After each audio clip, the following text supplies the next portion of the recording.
أهلا بكم مع قصيدة بعنوان الحكم للجمهور.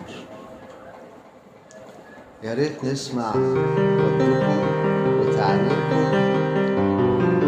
وتقولوا بصراحة مين فينا غلطان. الحكم للجمهور. فاكرة لما تغيب شوية هحن واجري، هو ذنبي انك بعدتي؟ مهما قلتي مش هصدق، كلام مزوق، قلبي مش هيسمع كلمة منه ولا ممكن اقدر احس. انت اخترت طريق امشيه كملي فيه، انا تعبان من كتر ظروفي. قلتي ده خوفك على احلامنا بعدني بعيد، كدب جديد مش عارف ليه.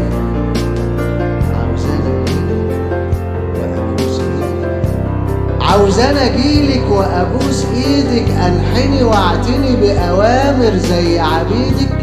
انا مش كلمه وجات في طريقي، انا نسيتك، نسيت جرحك، نسيت فرحك، نسيت هجرك. حنين قربك بقى لحظه وبتعدي، ملامحك صوره مرسومه بشوفها فيك.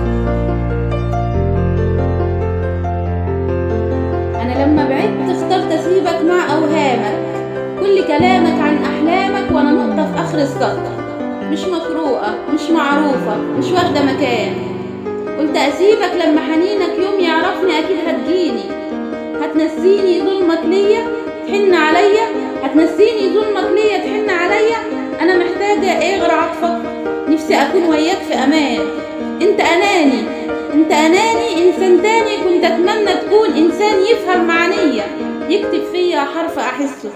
أنا مش عاوزة أوامر تمشي، أنا مش ملكة، عاوزاك شبكة تصطاد قلبي تخطف حبي.